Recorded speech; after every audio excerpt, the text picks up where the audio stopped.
Okay, what we're going to do is we're going to take a look at a number of gas laws.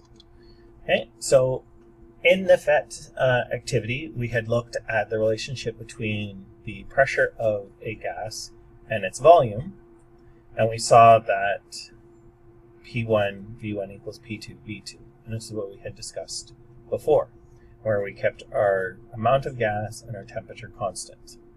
Okay, it has an indirect relationship. And we had talked about also the kinetic molecular theory's explanation of our Boyle's law, where because the pressure of a gas is due to collision of the particles with the side of the container, if I change the size of the container, I'll change the number of possible collisions that could occur. And so therefore, if I increase my volume, I have more surface area, therefore I'm going to have fewer collisions per unit area, my pressure decreases. If I decrease the volume, I'm going to have less surface area, I'm going to have more collisions per unit area, and I increase my pressure. Okay. And we can also look at an example, right, where if we have a container and we're going to decrease the volume by 3/4, how does the pressure change? Remember that even though the gas law questions appear simple, we still have to follow all of our problem solving. So we write down our given, we write down our equation. It's good practice to manipulate your equation before you substitute your variables in it, especially now we're getting towards the end of grade 11 and looking at moving to grade 12. Then we can substitute our values in, and we can get our new pressure. The PhET analysis also allowed us to look at the relationship between the volume of a gas and its temperature. We saw a direct relationship, which allowed us to come up with Charles's law, which is V1 over T1 is equal to V2 over T2.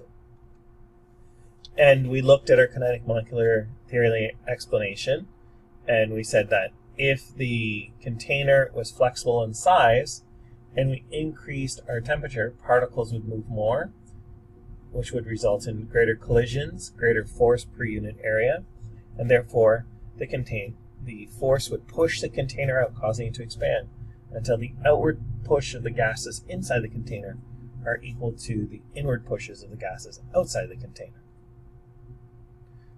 Okay? And we looked at an example as well where we have a certain amount of gas.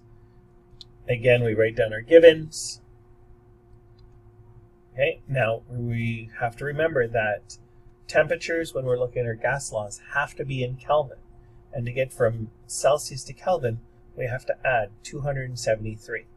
And so therefore I can add 273 to get to my temperatures in Kelvin. When we write down our equation, we manipulate our equation to isolate the variable that we want, we can substitute in.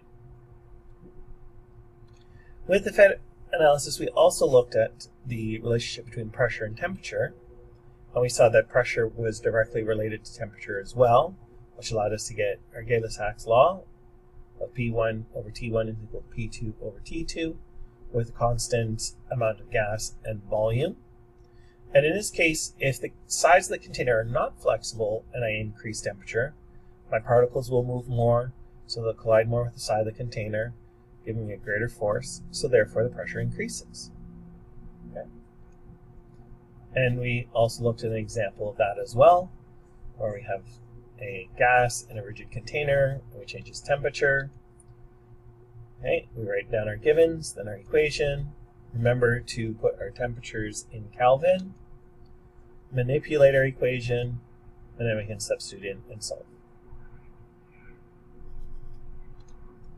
One of the gas laws that we did not look at with the PhET experiment was the relationship between volume and amount of gas.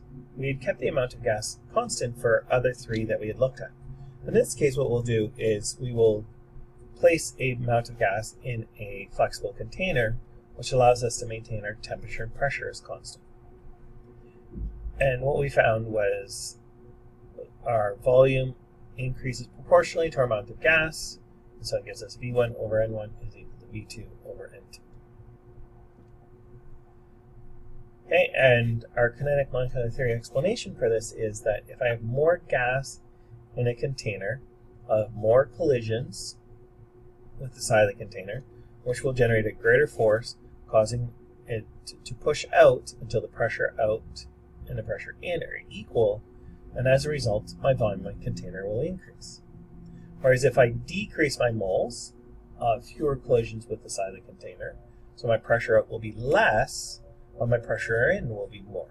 So it'll cause my size of the container to decrease until the pressure out and in are equal, in which case I'll have my gas in a smaller volume. Okay, and so if we look at an example where we have a certain amount of nitrogen gas in the container and we add 3.5 moles more, okay, so we write down our givens. And because I add another 3.5, I get a total of 5 moles. We write down our equation, manipulate our equation to isolate a variable that we want, then we can substitute in and solve.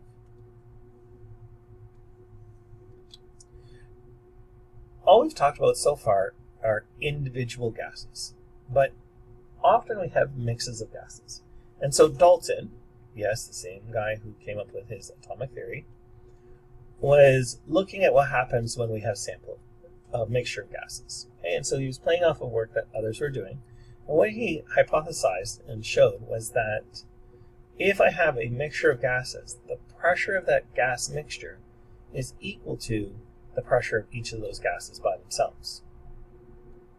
Okay? And so therefore, what we say is Dalton's law of partial pressure, my total pressure of my mixture of gas is equal to the sum of the pressure of the individual gases. And if we look at the kinetic molecular theory explanation for this, it states that if I have collisions with the side of the container cause my pressure.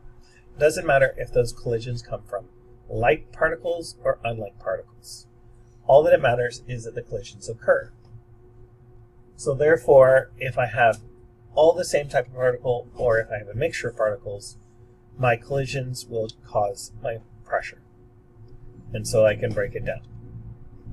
So for example, if I have a scuba tank with oxygen and nitrogen gas, and they're the individual pressures, what is the pressure totally in the tank? So we write down our givens, we write down our equation, substitute our values in, and we can solve. One of the implications that comes out of this is that water vapor is in most air samples if water is present, because water becomes a vapor relatively easily at different temperatures. And this is why puddles dry whether it's in winter or summer, is because water can become a vapor relatively easily. So therefore, what Dalton showed is that the amount of water vapor in a sample of gas is directly related to its temperature. So therefore, if we were to collect some oxygen gas produced during a reaction over some water, which is a common thing that we do, the question is, what is my pressure of just the oxygen gas? So for example, I have a reaction occurring and I collect the gas and I have the gas be bubbled into a container. And then I line up the meniscus of the gas in the container with the meniscus of my water in the container that the water was displaced into. What this does is it makes the pressure inside of inside of my container that I collected the gas in, equal to my outside pressure. So therefore I can say my total pressure of my gas and water vapor is the same as the pressure in the room. So therefore now what I can do is I can look on my chart. Okay, so we're going to write down our givens, our equation. We look at our chart for a pressure of water. And now I manipulate and I can solve. And what I find is that my pressure of my oxygen is 94.2 kilopascals. The key thing is that we line up the meniscus of the water in the container with the meniscus of the water in the container that water is displaced in.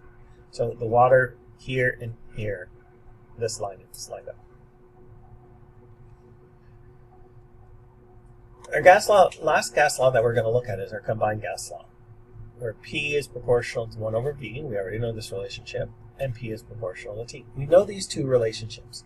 So therefore, as a result, I could put them together and say that my pressure is proportional to my temperature divided by my volume.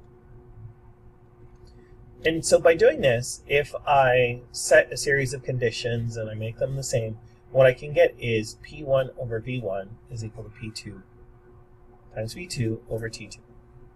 And what I can see here now are my first three gas laws. So P1 times V1 is equal to P2 over V2. Temperatures are the same, so they would cancel out. That's why Boyle's law.